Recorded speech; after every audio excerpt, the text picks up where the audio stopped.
ફાસલો. લેખક અશ્વિની ભટ્ટ. પ્રકરણ 75. આ બધું પતી જાય એટલે વાતો કરવાનો આપણને પૂરતો સમય મળવાનો છે. અત્યારે સમય નથી જીગર. પેલી છોકરી ક્યાં છે? હરીશે પૂછ્યું.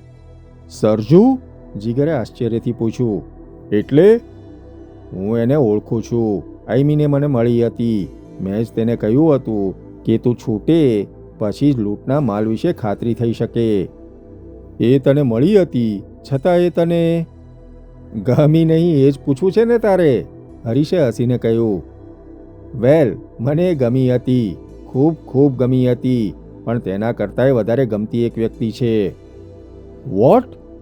યસ, મારી પત્ની, હરીશે કહ્યું. તારી પત્ની? અરે પણ તારે મને તું પરણી ગયો છું? ક્યારે? કોની સાથે? એ બધી વાતો આપણે પછી કરીશું. નહીં Harish. Oh my dear, oh my dear, તારે મને કેટલા આશ્ચર્યો એકસાથે આપવાના છે. કોની સાથે તું પરણ્યો? કોણ છે? એક ખુશનસીબ ઓરત છે, તનુ. તનુ? તનુ ધ ટેરિબલ? જીગરે વળી પાછું ચકિત થઈને પૂછ્યું. એ જ દીકરા, એ જ તનુ ધ ટેરિબલ. પણ હવે ટેરિબલ નહીં, હવે તનુ ધ ટેન્ડર હાર્ટ. પણ એ કેવી રીતે બન્યું? જીગરે આશ્ચર્યથી પૂછ્યું. તનુ તો તારો પડછાયો લેવા પણ તૈયાર ન હતી. અરે હોય, તેણે રાહ જોઈ, લક્ષ્મણની રાહ જોતી સુમિત્રાની જેમ. ખોટી વાત છે. I don't believe it. Tanu અને તું, I just can't believe it. તું મારે ઘેર જમવા આવીશ ત્યારે તનુ તને રસોઈ બનાવીને ખવડાવશે.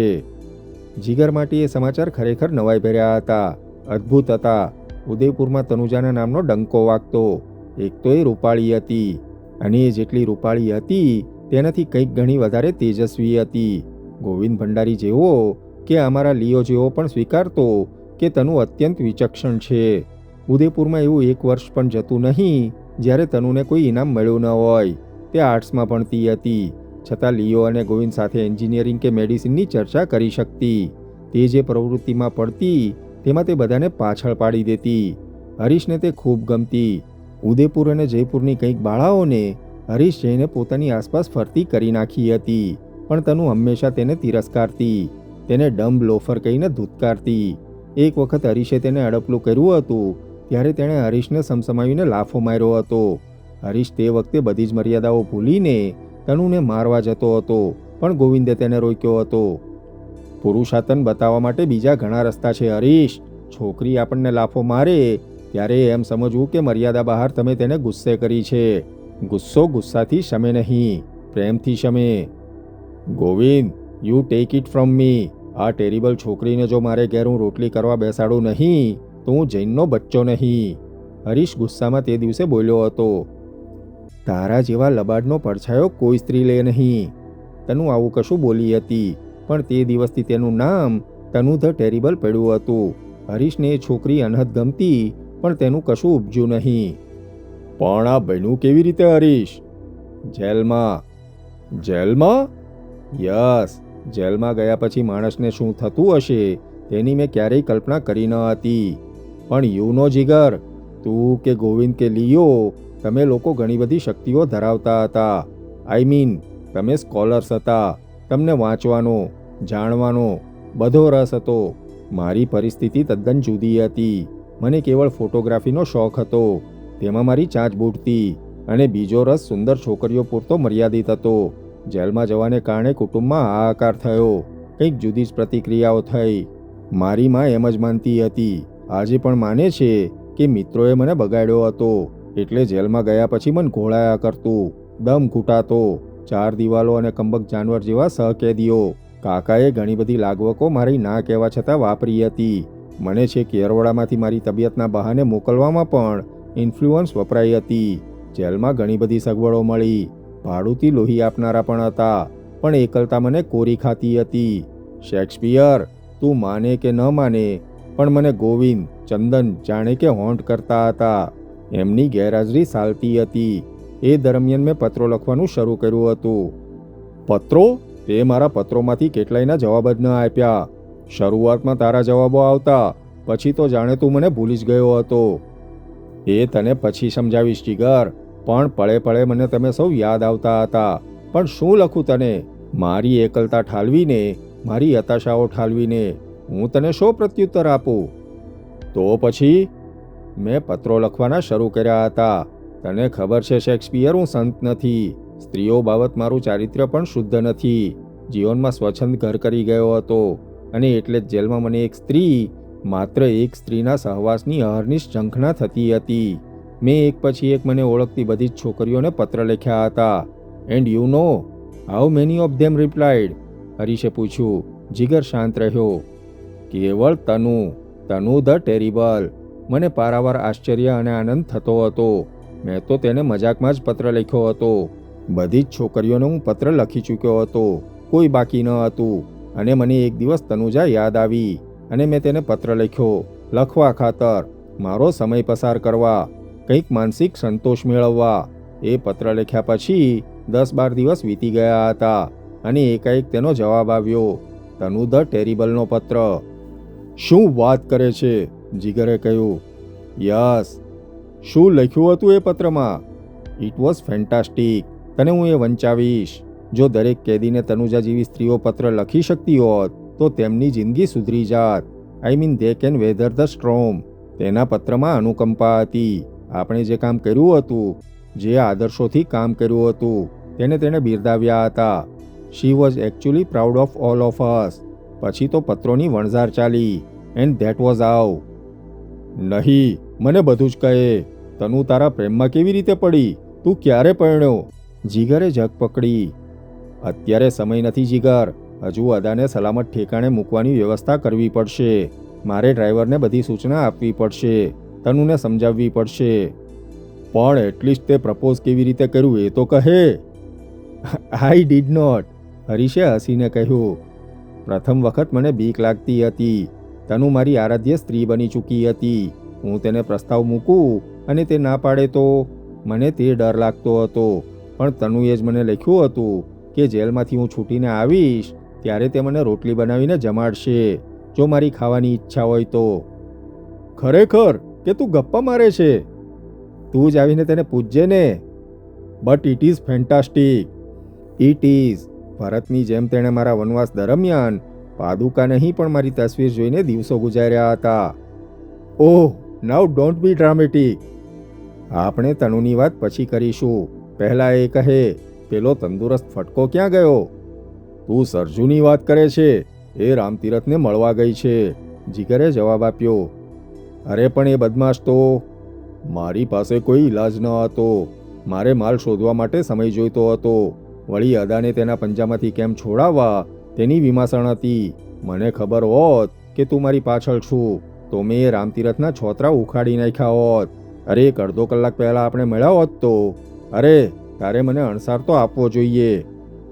મને ખાતરી ન હતી કે પોલીસ તારી પાછળથી હટી ગઈ હશે. વેલ, એ રામતીરથ છે ક્યાં અત્યારે? હરીશે પૂછ્યું. જીગરે ઝડપથી તે કેવી રીતે મળવા આવ્યો અને બનાવટી ઇન્સ્પેક્ટર તરીકે તેણે આવીને તેને કેવી ગૂંચવણમાં મૂકી દીધો, જાસા ચિઠ્ઠી કેવી રીતે આપી, કરવી ઢીલો તેને વાત કરવા આવ્યો, વગેરે વિગતો આપી. વેલ, એક મુસીબત તો ટળી છે. અદા સલામત છે. એટલે તેમની પાસે લીવલેજ હતું તે નાશ પામ્યું છે. તને ખબર છે રઘુનંદન મિશ્ર અહીં છે તે? નહીં તો. વેલ, એ અહીં જ છે, બોટ હાઉસમાં. એ રામતીરથને તે જે ફિરકી વીંટી આપી છે તેનાથી તેનામાં લોભ જાગ્યો છે. 5 લાખ રૂપિયાની વાત કરીને તે તેની પણ દાઢમાં ગળપણ નાખી આપ્યું છે. પણ સરજુને તારે ત્યાં મોકલવા જેવી ન હતી. રઘુનંદનનો બચ્ચો શૈતાન છે અને એ છોકરી તદ્દન પાગલ છે. તેની માનું વેર લેવા માટે 10 વર્ષથી રાહ જોઈ રહી છે. હરીશે કહ્યું. સરજુ હરીશને મળી તેની અદેખાઈ જીગરને આવી હતી. એ વાત યાદ કરતાં તે થોડો સંકોચ પામ્યો હતો. પણ હરીશ પરણી ગયો હશે અથવા તેને તનુ જેવી અદ્ભુત છોકરી ભેટી ગઈ હશે તેવી કલ્પના જીગરે કરી ન હતી. એ વાત બરાબર છે હરીશ, પણ મારો છૂટકો ન હતો. તેને જોખમમાં મારે મૂકવી ન હતી, પણ તેણે જેમ કરવાનું કહ્યું. ખેર, આપણે ધ્યાનમાં રાખવું પડશે. એ છોકરી તને ભટકાશે તેની મને ખાતરી હતી, પણ તું એના કોન્ફિડન્સમાં આવી જઈશ તેની મને કલ્પના ન હતી. હરીશ બોલ્યો અને હસ્યો. તું મારો પીછો કરતો હતો તો તને ખ્યાલમાં આવ્યું જ હશે ને. એ તને મળે તેવી મારી ઈચ્છા હતી શેક્સપિયર. હરીશ હસ્યો. તારો આભાર, જીગરે જવાબ આપ્યો. મારી જિંદગીમાં સરજુ જેવું પાત્ર મેં ક્યારેય નિહાળ્યું ન હતું. કેમ વાંચ્યું ન હતું? મને ખાતરી હતી કે તારો પગ કુંડાળે પડ્યા વગર રહેવાનો ન હતો, પણ મને... તને શું? જીગરે પૂછ્યું. બાળાઓ વિશે વાત કરવાનો અત્યારે સમય નથી. વેલ, એક વાત સ્પષ્ટ છે, લૂંટનો માલ દેવકીનંદન કે રઘુનંદનના હાથમાં આપણે મૂકવાનો નથી. ગોવિંદનું તર્પણ કરવાની મેં પ્રતિજ્ઞા લીધી છે, યુ નો. પણ હરીશ, લૂંટનો માલ આપણે રાખી તો ન જ શકીએ ને, અને હજુ તો બિરેનની ફાઇલ પોલીસે ખુલ્લી રાખી છે. બિરેનની વાત પછી, મારે એ વિશે પણ તને કહેવાનું છે, હરીશ બોલ્યો. બંને મિત્રો વચ્ચે એટલી બધી વાતો કરવાની હતી કે બંને શું વાત કરવી તેની મૂંઝવણ અનુભવતા હતા. ટૂંકાણમાં વાત કરવાનું દિલ થતું ન હતું અને લંબાણથી વાત કરવાનો સમય ન હતો. રામતીરથ જાદવને રોકી રાખવાનું કામ સરજુ કરશે. ત્યાં સુધીમાં આજે રાત્રે હું લૂંટનો માલ... જીગર બોલ્યો. એ માલ તે ક્યાં સંતાડ્યો છે? રૂઠી રાણીના મહેલમાં. ઓહ જીગર, તારે મને એ કહેવું જોઈતું હતું, હરીશ અકળાઈને બોલ્યો. એટલીસ્ટ હું તેની વ્યવસ્થા કરી શક્યો હોત. પણ એકવાર મેં તને કહ્યું હતું કે મેં માલ નાખી દીધો છે, એટલે એ વાતને હું વળગી રહ્યો. અલબત્ત હું તને કહેવાનો જ હતો, પણ પછી જેલ થયા પછી તને કહેવાનો કોઈ અર્થ ન હતો, જીગરે જવાબ આપ્યો.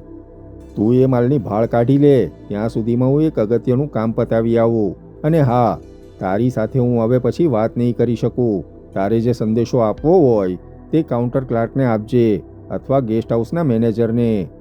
પણ એ લોકો તો... મને ખબર છે, એ લોકો બધાના મેસેજ લે છે, પણ મારી વાત જુદી છે. હું આ જગ્યાનો માલિક છું. એટલે? આ મકાન અમારું છે, જૈન કુટુંબની આ મિલકત છે, સમજો. હરીશ આજે એક પછી એક આશ્ચર્ય અને સુખદ આઘાત આપી રહ્યો હતો. પણ તું ક્યાં જાય છે હરીશ? જીગરે પૂછ્યું. અદાની સલામતીની વ્યવસ્થા તો કરવી પડશે ને, હરીશે જવાબ આપ્યો. ડિયર પાર્કમાં જે પઠ્ઠાઓને હું બાંધીને આવ્યો છું તે કાયમ માટે એમને એમ પડ્યા રહેવાના નથી. વળી રામતીરથ પણ કોઈને ત્યાં મોકલશે તો ખરો જ ને. ચાસા ચિઠ્ઠી આપ્યા પછી તેમને વધુ દબાણ ઊભું કરવા માટે કંઈક કરવું પડે એ સ્વાભાવિક છે ને. વેલ, તું બારણું ખોલ અને પેસેજમાં નજર કર, હરીશે કહ્યું. જીગરની સાથે તેને કોઈ જુએ તેવું હરીશ કરવા માંગતો ન હતો. અને જો અદાની ચિંતા કરવાની તારે જરૂર નથી, તેમની સહી સલામતીની વ્યવસ્થા હું કરી લઈશ. જીગરે ધીરેથી બારણું ખોલ્યું. પેસેજમાં કોઈ દેખાતું ન હતું. તેણે અંગૂઠો ઊંચો કરીને ઓલ ક્લિયરની સંજ્ઞા કરી. તે સાથે હરીશ બહાર સરક્યો. થોડો સમય તેણે ડાઇનિંગ હોલમાં ગાળ્યો અને પછી ફિયાટને લઈને તે રવાના થયો. જીગર કમરામાં એકલો પડ્યો અને તેના મનમાં પ્રશ્નોની હારમાળા ખડી થઈ. હરીશે તેના જીવનમાં આજે એક બીજો ઉપકાર કર્યો હતો. વર્ષો પહેલાં બનેલો બનાવ તેને યાદ આવ્યો. શારદા અને વલ્લભ યાદ આવ્યા. તેની આંખો પાણીથી ભીંજાઈ ગઈ. What a day! પોતાના જમણા હાથની મુઠ્ઠી ડાબી હથેળીમાં પછાડતા તે બોલી ઉઠ્યો. તેના આનંદનો પાર ન હતો. તે એકલો એકલો ખડખડાટેસ્યો. ઢીલ્લો, સાલા બદમાશ, તારાથી થાય તે હવે કરી લેજે, હોઠ ભીડીને તે બબડ્યો. મારા અદા સલામત છે. માય ગોડ હરીશ, તારો ઉપકાર હું કેવી રીતે ફેડીશ, કહીને તે ફરી હસ્યો. કરવી ઢીલ્લો જીગર સાથે વાત કરીને ગયો. પછી બોટ હાઉસમાં નાનકડી કોન્ફરન્સ ભરાઈ હતી. જીગરના બાપને બાનમાં રાખવાથી પણ પ્રશ્ન ઉકળ્યો ન હતો. એ કહે છે કે માલ જે જગ્યાએ નાખ્યો છે તે જગ્યાએ તલાશ કરવી પડશે, કરવીરે કહ્યું. એ ખોટું બોલે છે ઢીલ્લો. એણે માલ ક્યાં નાખ્યો છે તેની તેને પૂરેપૂરી ખબર હોવી જોઈએ, રઘુનંદન મિશ્રએ કહ્યું. પેલી છોકરી પણ એમ જ કહેતી હતી. રામતીરથે ટાપસી પૂરી. એ મને મળશે. મળીને શું? રઘુનંદને પૂછ્યું. એ કહેતી હતી કે તે પોતે એ જગ્યા બતાવવા તૈયાર છે. તે હજુ મને પોલીસ માને છે. તેને માલ કરતાં ઇનામમાં વધુ રસ છે. પણ કોણ આપવાનું છે ઇનામ? રઘુનંદને પૂછ્યું. એ એમને જ ખબર નથી. એ વાહિયાત વાત છે. તો પછી કરવું છે શું? ઢિલ્લોએ પૂછ્યું. માલ જડતો નથી તેવું પરોત કહે છે. એટલું જ નહીં સાહેબ, પણ તેણે ધમકી આપી છે કે તેના બાપને કંઈ થશે તો તે માલ તો નહીં આપે, પણ મને જોઈ લેશે. એટલે તું એનાથી ડરે છે? રઘુનંદને પૂછ્યું. ડરતો નથી, હું તમને વાત કહું છું. એટલું જ નહીં, પણ માલ ધારો કે જડી જાય તો પણ તે હોમ મિનિસ્ટરના હાથમાં જ આપશે, ઢિલ્લોએ કહ્યું. મને લાગે છે કે સીધી આંગળીએ ઘી નહીં નીકળે. ઢિલ્લો, આપણે સખ્તાઈ કરવી પડશે. તમે સાહેબ તેને અંડર એસ્ટિમેટ કરી રહ્યા છો. તેના બાપને આપણે કંઈ પણ કરીશું તો આખી બાજી ફેલ જશે, ઢિલ્લોએ કહ્યું. તારી વાત સાથે હું સંમત છું ઢિલ્લો.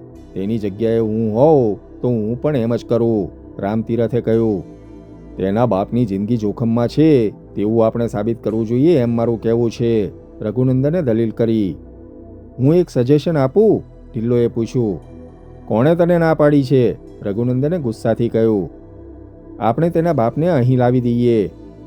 અહીં? રામતીરથે પૂછ્યું. તેમાં જોખમ નથી સાહેબ. બોટ હાઉસમાં કોઈ આવવાનું નથી. વળી અહીં સેલર છે. આપણે તેના બાપને અહીં પૂરી રાખીશું તો વાંધો આવવાનો નથી. બાપ દીકરાની આપણે મુલાકાત કરાવી આપીએ. પછી? એ કશું નહીં કરી શકે. એ પોલીસને ફરિયાદ કરવાનું વિચારશે. વેલ, એ ફરિયાદ કોણ લેશે? રામતીરથ જ ને. રામતીરથને એ ફરિયાદ કરશે પછી આપણે નવો પ્લાન વિચારીશું. વેલ, એ જાતે કશું કરી શકશે નહીં. વળી તેણે પોતે જ કહ્યું છે કે માલ શોધવા માટે તે ચોક્કસ પ્રયત્ન કરશે. આપણે તેને સીધી પ્રપોઝલ આપીશું. માલ જડે નહીં ત્યાં સુધી તેનો બાપ આપણા કબજામાં રહેશે. અને માલ શોધી આપવામાં પેલી છોકરી મદદરૂપ થવાની છે તે પણ નક્કી છે. એ છોકરી કોણ છે તે આપણે જાણવું જોઈએ ને? રઘુનંદને પૂછ્યું. એ પણ આપણને થોડા જ સમયમાં ખબર પડશે, રામતીરથે જવાબ આપ્યો. પણ તેના બાપની ચોકી કરવી પડશે. મને એ પરોતના બચ્ચાનો વિશ્વાસ નથી. કોઈ ગેબી આગાહી કરતો હોય તેમ રઘુનંદન બોલ્યો. તેની ચિંતા નથી. રણજીત અને વલી મહમ્મદ છે. અને જો તેના બાપને અહીં લાવીએ તો બીજો કોઈ પ્રશ્ન નથી. મને ફક્ત એટલો જ ભય છે કે પરોતનો પઠ્ઠો પોલીસમાં ફરિયાદ કરે તો તેના બાપને અહીંથી ખસેડવો ભારે પડશે. પોલીસનો પ્રશ્ન આવશે નહીં, રઘુનંદને કહ્યું. તો પછી પ્રશ્ન નથી, રામતીરથે કહ્યું અને અદાને લઈ આવવા માટે ઢિલ્લોને મોકલવાનું નક્કી થયું. પણ જીગર પર નજર કોણ રાખશે? ઢિલ્લોએ પૂછ્યું. તેના પર નજર રાખવાની જરૂર શી છે? જો એ કહેતો હોય કે માલ શોધવાનો છે તો એ માલ શોધીને ભાગશે તો નહીં જ ને. તેનો બાપ આપણા કબજામાં છે. પછી પ્રોબ્લેમ ક્યાં છે? રામતીરથે કહ્યું. સરજુ રામતીરથને મળવા આવે તે પહેલાં નિર્ણય લેવાયો હતો. ઢિલ્લો મિશ્ર સાહેબની એમ્બેસેડર લઈને નીકળ્યો ત્યારે સરજુ બોટ હાઉસમાં પહોંચી હતી અને હરીશ અને જીગરની સંવેગમય મુલાકાત ચાલતી હતી. ઢિલ્લોના ગયા પછી થોડી વારે હરીશ નીકળ્યો હતો અને તેણે સરાડા જવા મોટર મારી મૂકી હતી.